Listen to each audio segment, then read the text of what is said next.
In March 2014, Carl Broghammer was named the Wrestler of the Year in the Northern Sun Conference. Upper Iowa's four-year starter at 197 pounds broke the program record for career wins, ending with 142, including 53 by fall. After becoming an All-American as a freshman, he was named the NSIC's Rookie of the Year.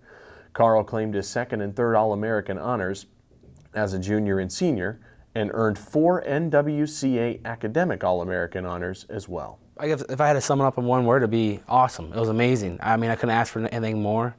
I had great coaches. I had great facilities, and you know, if there's anything we ever needed or wanted, you know, someone tried to do the best to get us what we needed. As far as competition-wise in the Northern Sun Conference, I think we had a really tough conference, and we saw great competition. You know, we had some really good battles, and you know, that just creates great wrestling matches and great opportunities and great memories. Every coach, you know, ideally wants that intrinsically motivated student athlete, which can come and become infectious, becomes an obvious leader, and that's what Carl was. He was obviously driven, motivated intrinsically, and so it definitely allowed him to be a leader maybe early on in his career. I had a few injuries, a couple surgeries, one during the summer, one during the year, and I guess I kind of let those get to me, and I use them as an excuse to not perform, or maybe you know, it's the reason I lost this match because my knee hurt or my shoulder hurt. When I finished 5th at regionals, I just kind of realized that, you know, it wasn't an excuse. It was just me being, you know, weak or not mentally strong, and I realized that, and I had a lot of time to think about it over the spring and the summer, and then all through the next year. Like, I'm not going to let that happen again. So anytime I had a little tweak, I tried my best to mentally overcome it, physically overcome it. You know, we're all thinking that he's the most winningest wrestler at Upper Iowa. You know, he was the freshman wrestler of the year in the NSIC, and Amateur Wrestling News had him as the top-ranked 190-pound freshman on the all-rookie team, all divisions. He was the NSIC, you know, wrestler of the year to end his career on. So a lot of ups, but the resolve came, you know, at the national tournaments and rebounding from goals not met by being the national champion. And nothing epitomizes that more than after that, you know, sophomore year regional tournament where, you know, he's ranked high in the nation, you know, maybe number 2 at the time, and he's coming off a 3rd place finish as a freshman, and he gets upset, and that was a shocker. And to you know, kids then get an opportunity to go one of two ways.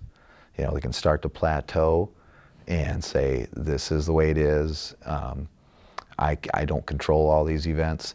Or you can say, hey, I'm going to learn from this. I'm going to figure it out. I'm not going to put myself in the same spot again. And Carl really, I think, used that as more fuel for the fire. And his fire burned pretty hot all the time, and that only just erupted into a volcano then those last couple of years. My fondest memory of being a Peacock wrestler, I think back to that match against St. Cloud. It was for the conference title, and Coach Grimm did some bumping up with our 84-pounder to 97. He bumped me up to heavyweight, and that was, I believe it was number 1 97-pounder against number 1 heavyweight in D2, and you know, I was pretty jacked up. I jump out, and the crowd was, everyone was standing. I believe every seat was filled, and not one person was standing, and it was just an amazing feeling. You know, and that's kind of my biggest memories of looking back. I love those home duels. You had the hometown crowd, and you know, they always came out. We always drug a good crowd out, and it really got you fired up for your matches. I think Carl starts, you know, now in year 3 and 4 of coaching to understand that it's more than just finding the intrinsically motivated athlete. You got to work with what you have, and to try to get the most out of them, you might have to start to, you know, attack guys differently, you know, mentally and physically. You just can't go in there and just, you know, beat guys up and think that they're going to have that resolve like he had to you know, to catapult him to success. It's a wonderful feeling. Going through as a Peacock wrestler myself, I got so many great memories, you know, lifelong memories I'm going to take with me for the rest of my life, and knowing I'm going to have those memories for the rest of my life, I just want these other guys to have that same feeling, create them, help them create memories, and you know, achieve their goals. Whether it's an All-Americanship, academic All-Americanship, or a national title. You know, I I really get enjoyment now out of it. Now I can no longer compete myself. I get enjoyment out of helping them achieve their goals and their lifelong memories.